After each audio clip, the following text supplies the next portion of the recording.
Now, but these reign in the heart. Yes. But they're there. And the Spirit points it out. We can feel them, Yeah. but we don't get in. That's right.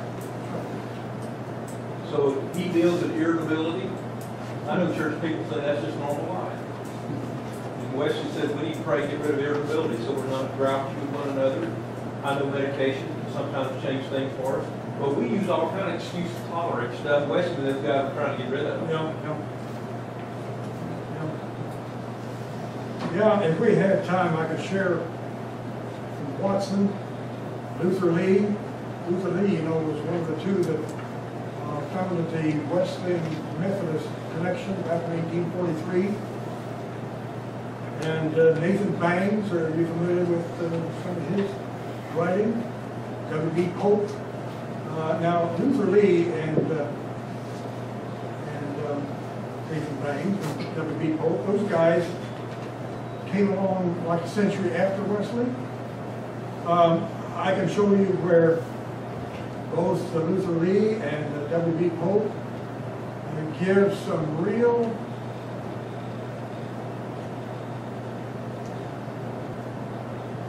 well, they saw what was happening. They saw the rise of the holiness movement. They didn't like what they saw.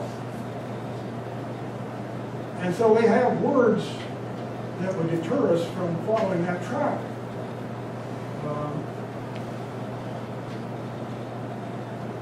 S.I. Emery. Anybody here know of S.I. Emery? Very preacher person. Okay. Hopefully the doctrine of holiness. Okay. S.I. Emery, I don't know him as well as you do, but I know this from the testimony of his daughter, who is a friend of mine in our church, Sunday school class. She says that her father claimed that you couldn't really dedicate as Paul tells us to do in Romans 12:1 until you're cleansed first. You know, in the Old Testament, you didn't bring an animal for sacrifice that was dirty or ill-fashioned. It had to be pure, it had to be clean, and nothing wrong with it. You remember Isaiah in the 6th chapter? It wasn't until he was cleansed that he dedicated himself to service. Remember that? There's a good point there. And Luther Lee carries that point as well as S.I. Emery. Yes. Okay. I thought you were looking back at me. Okay. Yeah, my wife is sitting behind you there. He sees through you. Yeah, see him through me, huh? I'm not that transparent.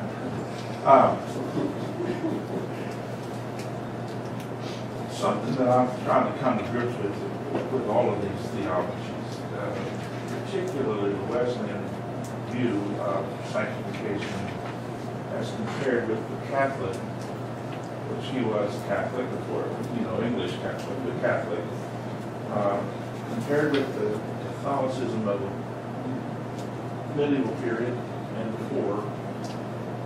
It's interesting to me, or at least interesting, maybe more than that. I think it's significant that what happened in Wesley was trying to describe an experience of God's power, presence, purity, from an Enlightenment point of view, since he was a child of the Enlightenment, differs quite a bit from the pre-Enlightenment point of view, because the language changed with the Enlightenment. Now, what I'm wondering is, here we are, post-Enlightenment people, beyond the Enlightenment philosophically, and we're still trying to explain or express this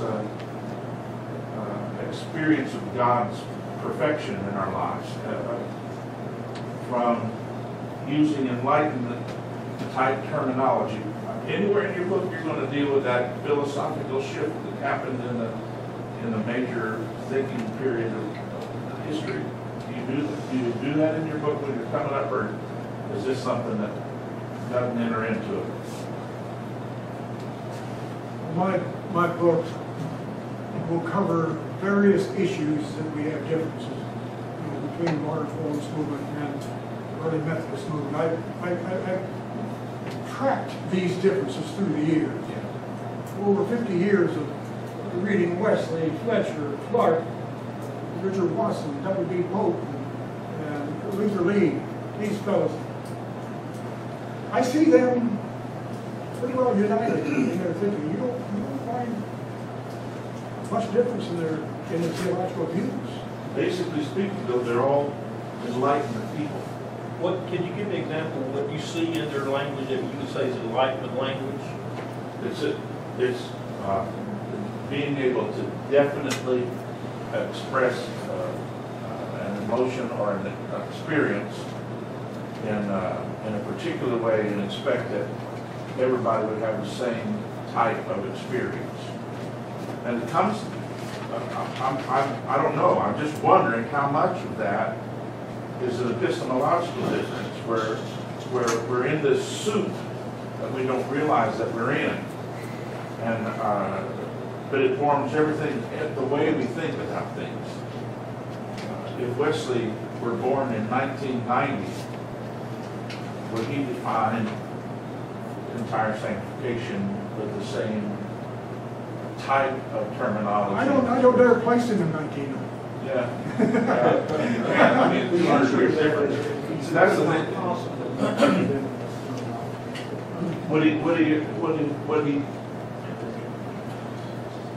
Would the theology that was expressed in the 17s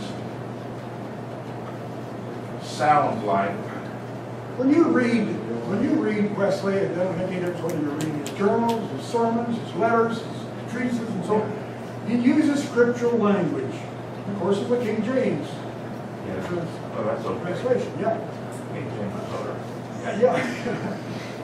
But you have trouble finding fault with his movement in those sermons because it's all scripture. You know, his writings are threaded with scripture. Yeah. And the fact that he knew his history, he knew the fathers. Now, I've read the fathers some, you know, but not like he did. And so he knew those men. He didn't believe in an experiential religion. They call it experimental religion at that time, all the same. A religion that could be experienced, in other words. And by the way, I am just so happy to be friends with big league scholars that are going back to this kind of a view. You take Ken Collins down at Asbury Theological Seminary, he's one of them. And of course, Chris Bounds at W. But Tom Oden is another one. These fellows. And I find that even in the seminary there at Marion, Wesley Seminary, not Wesley Biblical, but Wesley Seminary, there are those there that are going back to early Methodist teachings and finding gems that they had known before. In other words, there is a return on the part of some scholars to early Methodist literature for a foundation of their own thinking. And I'm glad of that. I suppose my question though is more, should we be going back to early Methodist teaching, or should we be back farther? That and or does it matter? I mean, I know it matters, but I don't even know how to express my own question. But should the understanding of Bible and theology be the same now as it was 250 years ago? And is the understanding 250 years ago the same as it was 500 years before that? And I think the answer to that latter part is no, it was different. It was quite different. And, I don't know where I am in that. I'm just raising a question that needs to be answered on that. Well, but it's not the purview of your book to do that. You're addressing the differences between.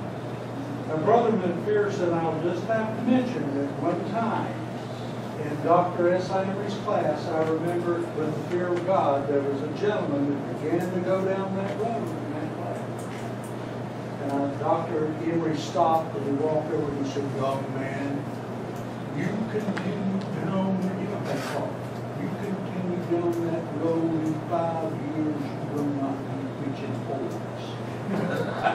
Well, that fella actually left school, got a degree from Gordon Conwell, a degree from Eastern Baptist, and a doctorate from another place. But today he's a Catholic priest, so I can tell you where this is. How many here are acquainted with the plain account of Christian perfection?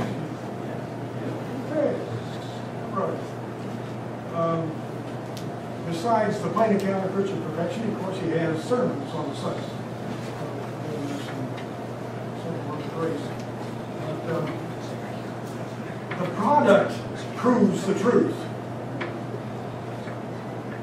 That crowd of early Methodists that came to the door of death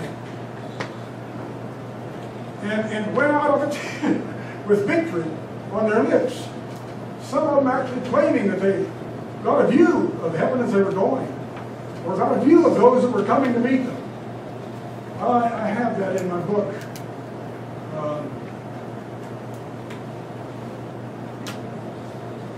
Some of you, I guess, haven't. But it's worth reading. There's something in that that is vitally encouraging. You know, if what they were taught gets them through, why won't it get me through?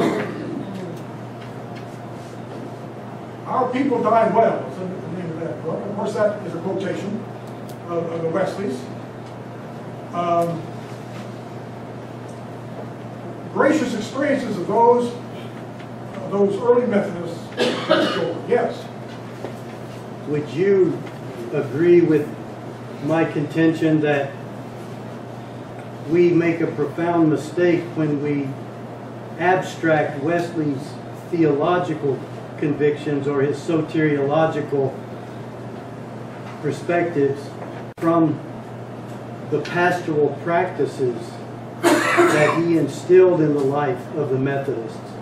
Holiness, for instance, sanctification, was not something that one was to seek on his or her own.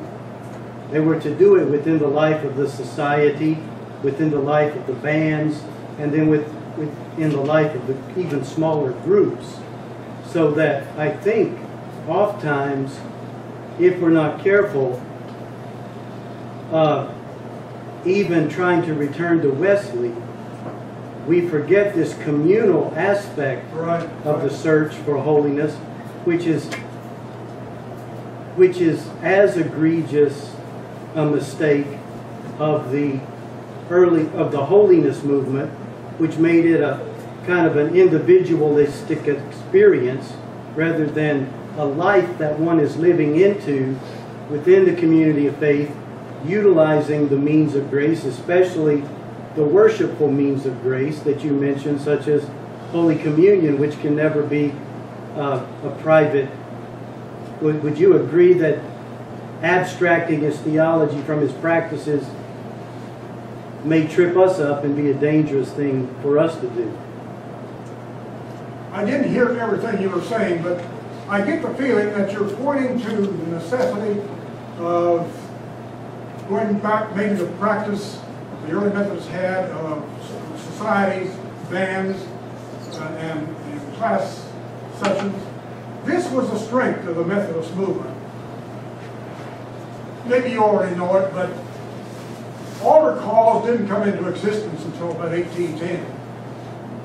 Came with the rise of the tent meeting movement. And I'm not going to deny that some people don't get help at the altar. After all, it's a place of prayer, and that's good. But I'm afraid a lot of people come up from an altar deceived. I know some of them claim that just because they went to the altar, they're saved. You know, they went a second time, they were sanctified. Well, they need to be warned against assuming or presuming in that fashion. You see, Wesley and his men, when they preached in the fields and in the streets. They had no altar calls, of course. But there were those who were awakened and would come and ask for help. And they put those people in a class. That class would meet week after week. These seekers would be counseled and prayed with week after week. They weren't driven into a testimony, at any particular spot. They were led into the experience, and then they could testify. But so often, people who go to the altar today are expected to come up with some kind of a testimony before they leave. I have a problem with that. And I think we know enough about the things of God to say that anybody who goes to the altar in sincerity is going to get some measure of comfort from God as a sign you did the right thing. But I'd say to them, I remember one lady looking at me after praying and said, "Am I saved?" I said, "You keep talking to God until He answers that question." That's good. That's good counsel.